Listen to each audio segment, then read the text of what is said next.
മുൻപില്ലാത്ത വിധം യൂറോപ്യൻ മേഖലയിൽ കൂടുതൽ സാന്നിധ്യം ഉറപ്പിക്കാനായിട്ട് ഇന്ത്യ തയ്യാറെടുക്കുന്നു. അതായത് കാനഡയിൽ നടക്കുന്ന G7 ഉച്ചകോടിയിൽ പങ്കെടുക്കാൻ ഇന്ത്യൻ പ്രധാനമന്ത്രി നരേന്ദ്രമോദി പോകുമോ ഇല്ലയോ, ഇതായിരുന്നു പ്രധാനപ്പെട്ട ചർച്ചാ വിഷയം. ഇപ്പോൾ അതിൽ നിന്നൊക്കെ വിഷയങ്ങൾ മാറി ഇന്ത്യൻ പ്രധാനമന്ത്രി നരേന്ദ്രമോദി കാനഡയിലേക്ക് പോകും വഴി സൈപ്രസ് സന്ദർശിക്കുന്നു. സൈപ്രസ് എന്ന് പറഞ്ഞാൽ ഗ്രീക്കുമായിട്ട് അടുത്ത ബന്ധം പുലർത്തുന്ന ഒരു ദ്വീപ സമൂഹമുള്ള രാജ്യം, അങ്ങനെ വേണം കരുതാൻ.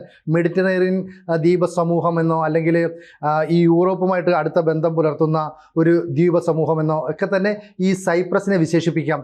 ഇതിൻ്റെ മറ്റൊരു കാര്യം എന്ന് പറയുന്നത് 1974 മുതൽ തുർക്കിയുമായി യുദ്ധത്തിലേർപ്പെട്ട് നിൽക്കുന്ന ഒരു രാജ്യം. ഇതാണ് സൈപ്രസിൻ്റെ ഏറ്റവും വലിയ പ്രത്യേകത.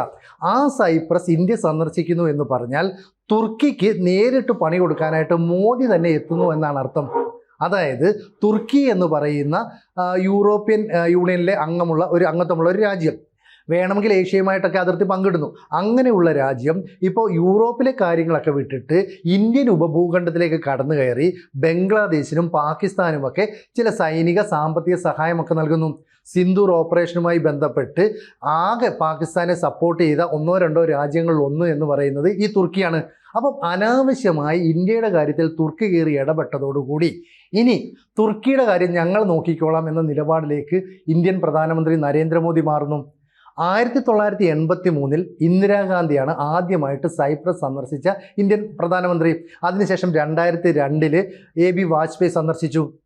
ഇപ്പോൾ 2025 അവിടെ മൂന്നാമത്തെ ഒരു ഇന്ത്യൻ പ്രധാനമന്ത്രി സന്ദർശിക്കുന്നത്. എന്ന് പറഞ്ഞാൽ കഴിഞ്ഞ 40-45 വർഷത്തിനിടയ്ക്ക് സൈപ്രസ് സന്ദർശിക്കുന്ന മൂന്നാമത്തെ ഇന്ത്യൻ പ്രധാനമന്ത്രിയായിട്ട് നരേന്ദ്രമോദി മാറുന്നു.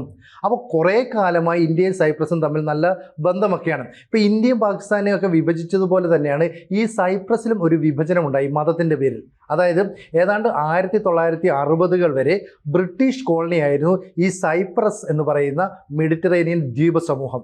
അവിടെ പിന്നീട് ബ്രിട്ടീഷുകാർ സ്വാതന്ത്ര്യം നൽകി. എങ്കിലും ബ്രിട്ടന് ഏതാണ്ട് 3% വരുന്ന ഭാഗത്ത് വലിയ അധികാര കേന്ദ്രങ്ങളുണ്ട്, അവർക്ക് സ്വന്തമായിട്ട് എയർബേസ് ഉണ്ട്, പട്ടാളമുണ്ട്. ഇതൊക്കെ UK അവിടെ നിലനിർത്തിയിട്ടുണ്ട്. ഇപ്പുറത്തേക്ക് മാറിക്കഴിഞ്ഞാൽ ഏതാണ്ട് 72% വരുന്ന ക്രൈസ്തവ വിശ്വാസികളാണ് സൈപ്രസിലുള്ളത്. 25% വരുന്ന മുസ്ലിം വിഭാഗത്തിൽപ്പെടുന്ന ആളുകൾ. അപ്പോൾ ഇവരുടെ ലക്ഷ്യം എന്ന് പറയുന്നത് ഈ സൈപ്രസിനെ ഗ്രീക്കിനോട് ചേർക്കണം. 72% ക്രൈസ്തവരുടെ ആഗ്രഹമാണ്. എന്നാൽ 25% വരുന്ന മുസ്ലിം വിഭാഗത്തിൽപ്പെട്ട ആളുകൾ പറയുന്നത് ഇതിനെ തുർക്കിയോട് ചേർക്കണം. അങ്ങനെ തുർക്കി ഭരണകൂടം ഈ സൈപ്രസിൽ അനാവശ്യമായി ഇടപെടുകയും ഏതാണ്ട് 10,000-ഓളം പട്ടാളക്കാരെ 1974 അങ്ങോട്ട് വിന്യസിക്കുകയും ഒക്കെ ചെയ്തു. ഇതോടുകൂടി വലിയ സംഘർഷമുണ്ടാകുന്നു. ഒടുവിൽ Turkish republic of northern Cyprus എന്ന് പറയുന്ന സൈപ്രസിൻ്റെ വടക്ക് ഭാഗം കുറച്ച് മേഖല ഇവർ കൈവശപ്പെടുത്തുകയും ചെയ്തു.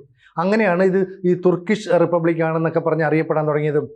യഥാർത്ഥത്തിലുള്ള ഭാഗം ഏതാണ്ട് റിപ്പബ്ലിക് ഓഫ് സൈപ്രസ് എന്ന പേരിലാണ് അറിയപ്പെടുന്നത്. അത് ഗ്രീക്കുമായിട്ട് ചേർന്ന് നിൽക്കുന്നതാണ്. അവർക്ക് ഗ്രീക്കിൽ ചേരാനാണ് താല്പര്യവും. അപ്പോൾ 1/2 ഭാഗം ഈ റിപ്പബ്ലിക് ഓഫ് സൈപ്രസ് എന്ന പേരിലാണ് അറിയപ്പെടുന്നത്. 1/3 ഭാഗം Turkish republic of northern Cyprus എന്ന് പറയുന്നു.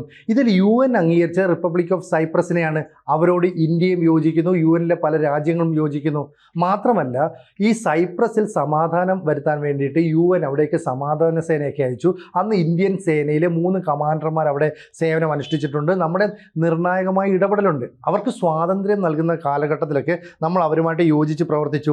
ഈ 2024-25 നടന്ന സമാധാന പ്രക്രിയയിൽ ഉൾപ്പെടെ UN സഹകരിച്ച് നമ്മൾ ഇവരുമായിട്ട് നല്ല ബന്ധമൊക്കെ പുലർത്തിയതാണ്.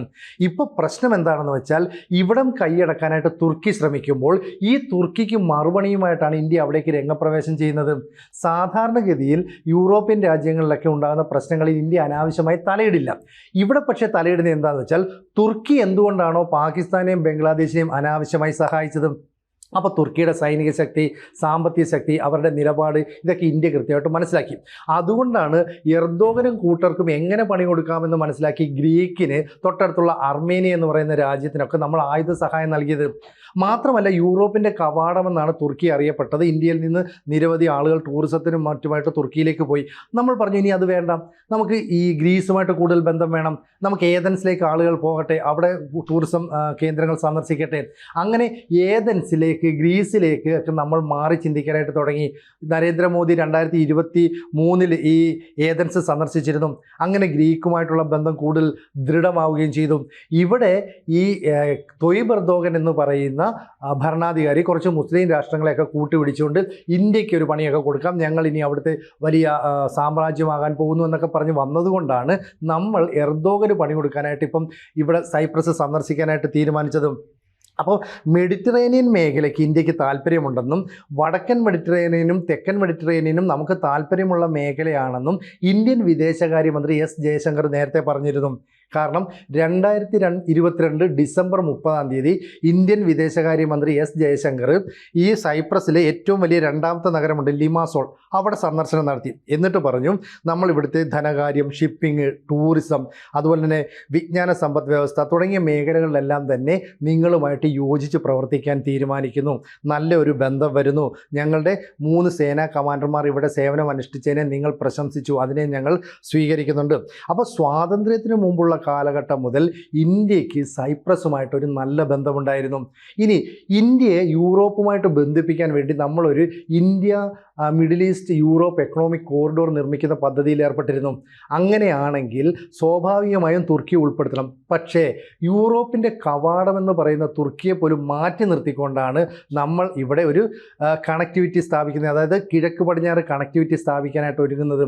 അപ്പോൾ ഇത്തരത്തിലൊരു സാമ്പത്തിക ഇടനാഴി സൃഷ്ടിക്കുമ്പോൾ അവിടെ തുർക്കിയെ മാറ്റി നിർത്തി നിർണായക റോള് സൈപ്രസിന് വരുന്നു.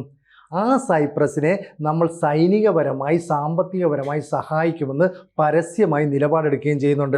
അപ്പം UN നമുക്കിപ്പം സെക്യൂരിറ്റി കൗൺസിൽ സ്ഥിരാംഗത്വം വേണം, നമ്മൾ പ്രധാനമായിട്ട് ഉന്നയിക്കുന്ന ഒരു ആവശ്യമാണ്. അതുപോലെ തന്നെ ഇൻ്റർനാഷണൽ അറ്റോമിക് എനർജി ഏജൻസിയിൽ നമുക്ക് സ്ഥിരാംഗത്വം വേണം. കശ്മീർ പ്രശ്നവുമായി ബന്ധപ്പെട്ട് പ്രശ്നങ്ങളുണ്ടായപ്പോൾ ഇന്ത്യ എടുക്കുന്ന നിലപാടുകളെ ആരെങ്കിലും സപ്പോർട്ട് ചെയ്യണം. ഇതിലെല്ലാം ഇന്ത്യയുടെ കൂടെ നിന്ന രാജ്യമാണ് സൈപ്രസ്. അപ്പോൾ എത്രയോ കാലമായി ഇന്ത്യയുമായിട്ട് നല്ല ബന്ധം പുലർത്തുന്ന സൈപ്രസിലേക്ക് ഇന്ത്യ ഇനി സൈനിക സാമ്പത്തിക സഹായം കൂടി നൽകുന്നു. അതായത് എർദോഗനെ ഭയപ്പെടുത്താവുന്ന രീതിയിൽ ഇന്ത്യയുടെ ഇടപെടൽ ആ മേഖലയിലേക്കുണ്ടാകുന്നു. അപ്പം നമ്മളെ എർദോഗൻ വെറുതെ ഒന്ന് ചൊറിഞ്ഞതുകൊണ്ട് നമ്മൾ കൃത്യമായ പണി കൊടുക്കുന്നു എന്നാണ് ഇതിൽ നിന്ന് മനസ്സിലാകേണ്ടത്. ഇനി മറ്റൊരു രാജ്യം എന്ന് പറയുന്നത് യുഗോസ്ലാവിയയിൽ നിന്ന് സ്വാതന്ത്ര്യം പ്രഖ്യാപിച്ചൊരു രാജ്യമുണ്ട്, ക്രൊയേഷ്യ. 1991 ക്രൊയേഷ്യ സ്വാതന്ത്ര്യം പ്രഖ്യാപിച്ച ശേഷം ഇതാദ്യമായി ഒരു ഇന്ത്യൻ പ്രധാനമന്ത്രി ക്രൊയേഷ്യയും സന്ദർശിക്കാൻ പോകുന്നു. അതായത് നരേന്ദ്രമോദിയാണ് ഇപ്പോൾ ക്രൊയേഷ്യ സന്ദർശിക്കാനായിട്ട് ഒരുങ്ങുന്നത്.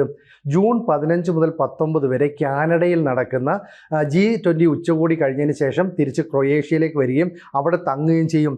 അപ്പം 2023 ഏതൻസുമായിട്ട് മോദി സഹകരിക്കാനുള്ള തീരുമാനമെടുക്കുന്നു.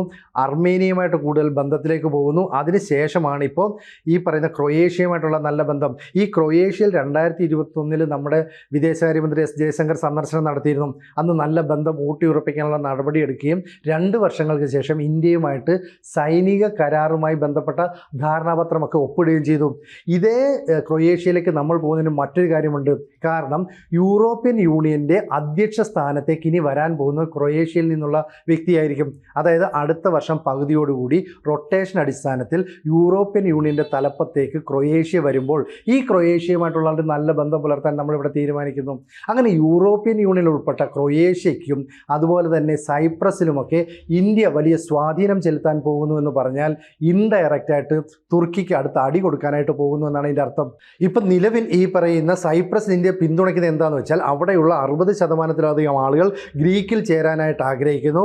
അതിൽ ഈ 1/3 ഭാഗം വരുന്ന പ്രദേശം ഇപ്പോഴും ഈ തുർക്കിയുടെ സൈന്യത്തിൻ്റെ സാന്നിധ്യം അവിടെയുണ്ട്. അവരെ ഈ പറയുന്ന തുർക്കിയോട് ചേർക്കാനായിട്ട് ശ്രമം നടത്തുന്നു. നമ്മൾ ഇപ്പോൾ സൈനികപരമായി സാമ്പത്തികപരമായിട്ട് സൈപ്രസിന് സഹായം നൽകുക എന്ന് പറഞ്ഞാൽ ഗ്രീക്കുമായിട്ട് ഇവർ ഒന്നിക്കാനുള്ള എല്ലാ സഹായവും പിന്തുണയും നൽകുന്നു എന്നാണ് അർത്ഥം. അപ്പോൾ ഇവരുടെ പ്ലാൻ എല്ലാം തകർന്നു. 1974 മുതൽ തുർക്കി അനാവശ്യമായി അവിടെ ഇടപെട്ടതാണ് എന്നുള്ള ഒരു നരേറ്റീവ് ഇന്ത്യയും സൃഷ്ടിക്കുന്നു.